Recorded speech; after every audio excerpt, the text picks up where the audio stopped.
And we're lucky enough to have the coach of the Brooklyn Nets join us now. That's Lionel Hollins. Coach, it's Michael and Don. Congratulations. Thank you very much, Michael and Don. Do we feel like it's a relief? What's your feeling? It was such a nail-biting time the last couple of weeks. Well, it's exciting. That's the way it should be. You should have to fight your way in, and it was a long struggle and a huge challenge, but the guys came together and made it happen. And we had a real tough stretch down at the end, but we were able to overcome that, where we had put enough distance between us and Indiana that they had to win out in order to get in. And unfortunately for them, and fortunate for us, they couldn't do it. I think they finished 6-1 down the stretch, and 3-1 in the last 4 games, and we went 2-2. So that's all we had to do, and it was definitely like playoff atmosphere just about every game. Coach, you're taking on a Hawk team that hadn't had much to play for. They won the conference by 7 games, and you've, in effect, have started your playoffs a month ago, where every game has been so vitally important. Is that something you think you can take advantage of in this matchup?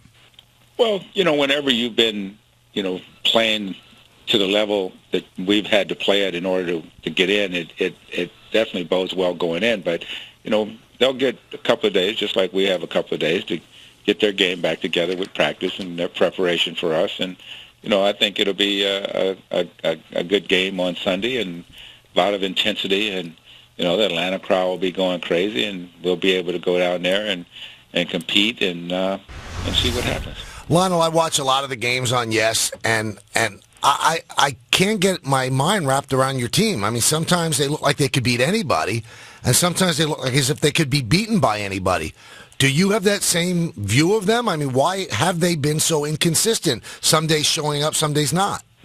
Well, there's a lot of reasons. It's hard to get into all of them, but the real thing is that every team has weaknesses, and certain teams are able to exploit those weaknesses, whether it be their edge and quickness or whatever it may be. And we struggle for up here when we're playing some of those types of teams, and then there's other types of teams that they can't match up with us. So I think as we changed our team a little bit when we got Thaddeus Young and became a little bit quicker, a little more athletic, putting Markel Brown in the starting lineup, I thought we came out and we were a lot more consistent, especially since the All-Star break. But after we had the tough stretch and we lost 5 in a row, I thought our consistency offensively and defensively and playing together and rebounding was all much better, and we'll have to continue that, but take it to another level to have success in the playoffs.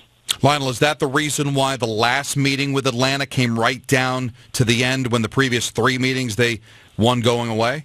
Well, that could be part of it, but I like to, keep it real and say that, they had nothing to play for. The only thing they were playing for is make sure they beat us so that they would keep us out of the playoffs so they could have a lottery pick on that pick trade. Right. Did you ever think you'd be rooting for Memphis again? I still root for those guys, man. Those are my players. They're my guys. I love them. And, I sent a text message to Mark this morning. I said, congratulations, good luck, and thank you. So, they didn't go out there trying to play for me. They were playing for themselves, and in the process, we were a benefactor because they were playing Indiana. Where'd you watch that game, Coach? I did not watch it. I saw the first half at the arena after our game was over, and then I went home and I checked a couple of times to see what the score was, but I didn't watch it. Really? Wow. You must have nerves of steel. Where I'd be sitting on the edge of the couch. Well, I did watch the Washington game the night before, and it's hard to watch when there's so much at stake and you have so much vested in it. So, right.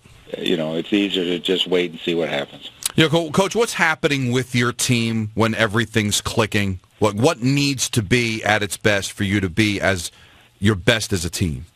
That's a very good question. I think that when we execute offensively and we score consistently, and that comes with, playing in our pick and roll and sharing the ball and moving the ball from side to side. And then the ultimate is making shots. We've had a lot of games where we just didn't shoot the ball from the perimeter very well. We have very good shooters, So I can't answer why. And then not turning the ball over, and then on the defensive end, just being aggressive and trusting each other and being where we're supposed to be, and then rebounding the ball on that end. I think those things bode well. We've had some unbelievable games where we've come out and as a group shot the ball extremely well, and then we've had some games where we didn't shoot the ball at all, like Milwaukee game most recently on my mind. But I think that, we got some of our young guys have played better and been a lot more consistent, so that helps us be consistent.